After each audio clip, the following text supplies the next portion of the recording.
부활의 기쁜 아침입니다. 부활의 기쁨이 여러분의 삶과 심령에 가득할 수 있기를 주의 이름으로 축원합니다.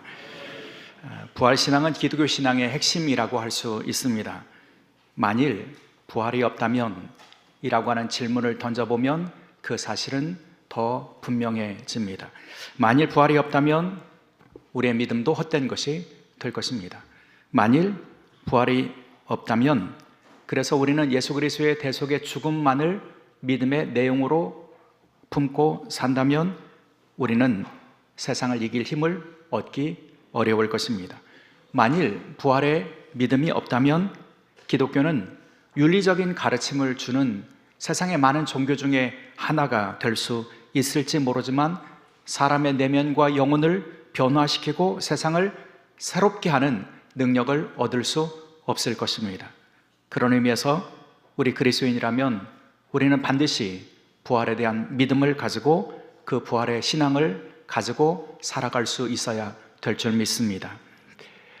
하지만 문제는 사람들에게 부활이라고 하는 질서는 받아들이기 어렵다는 것입니다. 왜냐하면 우리의 경험이나 이성을 통해서는 받아들이기 어려운 신비의 영역이기 때문입니다.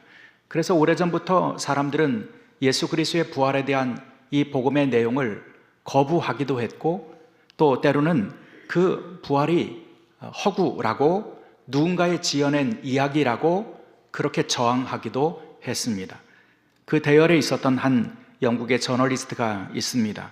프랭크 모리슨이라고 하는 분이신데요. 이분은 예수님의 부활에 대한 신화를 깨트리고 싶은 그런 마음이 있었습니다. 그래서 그가 예수님의 생애의 마지막 7일을 집중적으로 연구하기 시작합니다. 과연 그때에 무슨 일이 일어난 것일까? 저널리스트다운 날카로운 시각으로 예수님의 마지막 죽음과 부활에 대한 자료들을 검토하기 시작합니다. 복음서뿐만 아니라 당시의 문헌과 기록과 자료를 총동원해서 그 사실을 재구성해 봅니다. 그리고 나서 그가 지은 책이 있는데 누가 돌을 옮겼는가 라고 하는 책입니다. 이 책에 보면 이분은 자신을 그렇게 묘사합니다.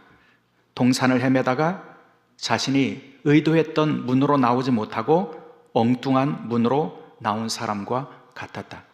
이 말은 무슨 의미를 가지고 있느냐면 자신이 이 연구를 시작할 때에 가지고 있었던 의도가 있었다는 겁니다. 부활의 이야기가 허구라고 하는 것을 밝히기를 원하는 그런 의도로 시작했지만 하지만 그 연구를 마쳤을 때는 자신이 그 의도했던 것과는 전혀 다른 결론을 그가 갖게 되었다는 것이죠. 이분은 부활의 이야기를 제자들이 만든 이야기이거나 혹은 허구이거나 신화라고 하는 이 세상의 판단을 그는 뒤집습니다. 그래서 그분은 이런 이야기를 합니다. 빈 무덤은 최종적이며 반박할 수 없는 객관적인 증거임이 분명하다. 첫눈에는 이 사건이 황당하게 보일지라도 여인들의 이야기의 핵심적인 정확성을 지지하는 증거는 너무 강력하며 또한 일관성이 있다. 이분은 예수 그리스도의 부활의 증거를 빈 무덤에서 찾습니다. 특별히 그 빈 무덤의 이야기 가운데 이분이 주목한 대상이 있는데 그것은 그 빈 무덤의 증인이며 그 빈 무덤을 보았던 여인들입니다. 이분은 이렇게 얘기합니다. 만일 부활의 이야기가 창작이거나 누군가가 만든 이야기라고 한다면 그 부활의 첫 증인으로 여인들을 결코 사용하지 않았을 것이라고요. 왜냐하면 당대의 사람들은 여인의 증언을 법적인 효력이 있다고 받아들이지 않았습니다. 여인들의 증언은 잘 받아들이지 않으려고 하는 경향을 가지고 있었습니다. 그런데 그런 세상의 질서를 알면서도 부활의 빈 무덤의 첫 증인으로 여인들을 등장시킬 아무런 이유가 없다는 겁니다. 도리어 그런 정설을 알고 있다고 한다면 이 이야기를 지어낸 사람의 입장에서 보면 빈 무덤의 증인으로 내세울 사람은 분명합니다. 남자여야 합니다. 그리고 그 남자들 가운데도 세상의 사람들로부터 인정받는 영향력 있는 아리마대 사람 요셉이라든가 혹은 예수님을 따랐던 니고데모라고 하는 사람이라든가 이렇게 모든 사람들이 그를 인정할 만한 사람을 내세워서 빈 무덤과 부활의 증인으로 세웠어야 했다는 겁니다. 그런데 복음의 이야기는 그렇게 말하지 않습니다. 여인들을 내세워서 그들이 빈 무덤의 증인이었다고, 그리고 그들이 부활의 첫 증인들이었다고 말씀하고 있다는 것이죠. 오늘 본문은 그 부활의 증인으로 하나님께서 사용하신 그 여인들에 대한 이야기입니다. 이 여인들은 이야기를 앞쪽에서부터 살펴보면 이들은 예수님의 처형 현장까지 예수님을 따랐던 사람들입니다. 예수님이 돌아가시는 장면도 본 사람들입니다. 그리고 이 사람들은 아리마대 사람 요셉이 예수님의 시신을 그 무덤에 안치하는 것도 멀찍이서 따라가서 보았던 사람입니다. 어디에 무덤을 두었는지를 알고 있었던 여인들입니다. 안식일이 지난 다음에 그 여인들이 새벽부터 그 무덤을 향해서 나갑니다. 예수님 장사 지내는 과정에서 향료조차도 그 몸에 바를 수 없었던 안타까움을 가지고 있었던 그들이 안식일이 지난 다음에 예수님의 장례를 위하여 향료를 발아드릴 마음 가지고 예수님의 부활에 대한 기대를 가지고 간 것이 아닙니다. 예수님의 죽음과 그분의 그 장례를 위하여 그 무덤을 찾아갔던 것입니다. 때문에 이 여인들에게는 자연스러운 걱정이 하나가 있었는데요, 그 무덤을 가로막고 있었던 거대한 돌을 누가 우리를 위하여 옮겨줄까 하는 걱정을 품고 무덤을 향해서 갈 수밖에 없었습니다. 하지만 무덤에 도착했을 때 그들의 염려는 기우였습니다. 왜냐하면 무덤의 문은 이미 열려 있었고 돌은 굴려져 있었기 때문입니다. 그래서 그 무덤 안으로 들어간 여인들은 그 무덤 안에서 한 청년의 모습을 가지고 있는 천사를 만나게 됩니다. 그리고 그 천사로부터 직접 부활의 소식을 듣게 됩니다. 6절, 그가 살아나셨고 여기 계시지 아니하니라. 너희들이 찾아온 그분, 너희들이 바라보았던 십자가에서 죽으신 그분은 살아나셨다, 여기 계시지 않다 말씀합니다. 여인들은 뜻밖의 빈 무덤의 목격자가 되었고 천사들이 전하는 부활의 소식을 듣게 됩니다. 그 여인들을 향하여 천사는 새로운 사명을 하나 맡겨줍니다.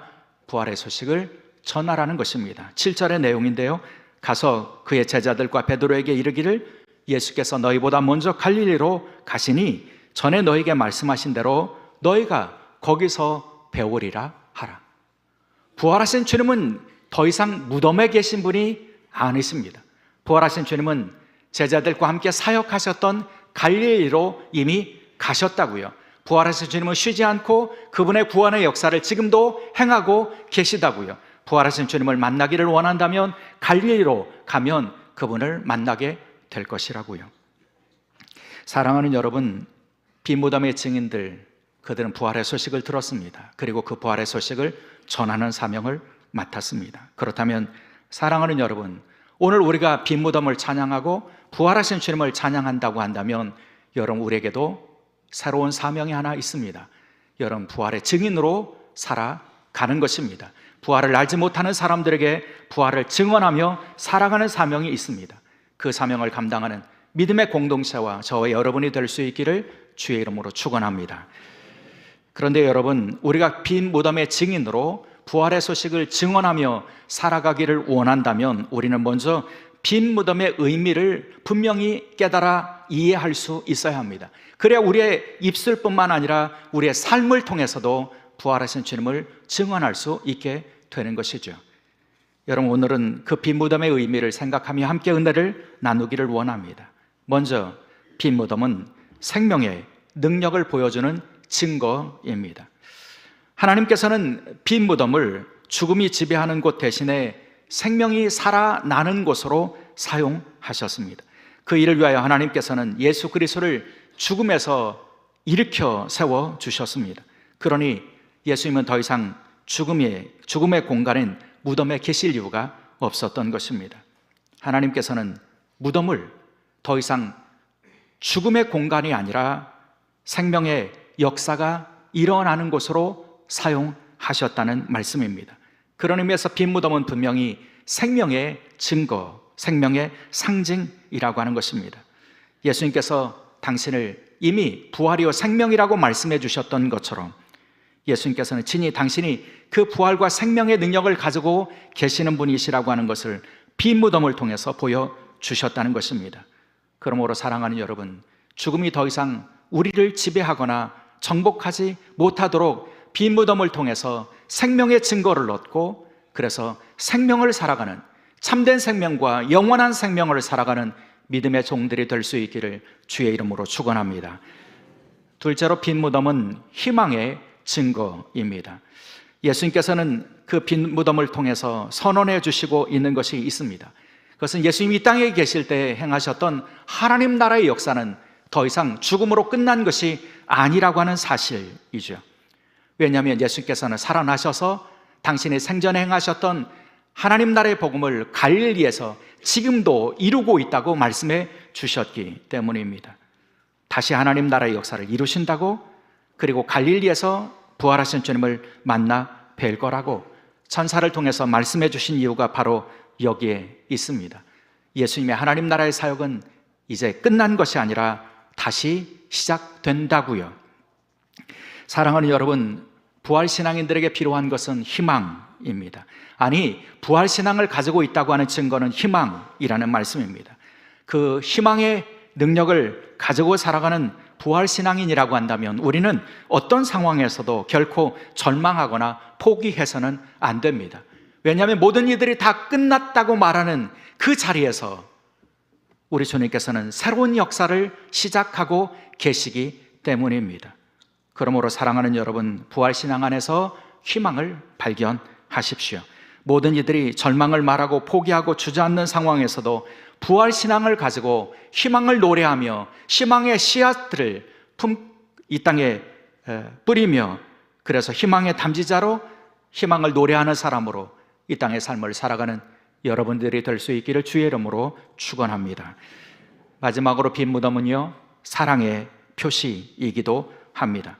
빈 무덤은요, 이 땅에서 사랑하며 살았고 마지막 순간까지 당신의 몸을 내어주시면서 사랑하신 그분의 사랑이 아직 끝나지 않았다고 하는 것을 보여주는 사건이기 때문이죠.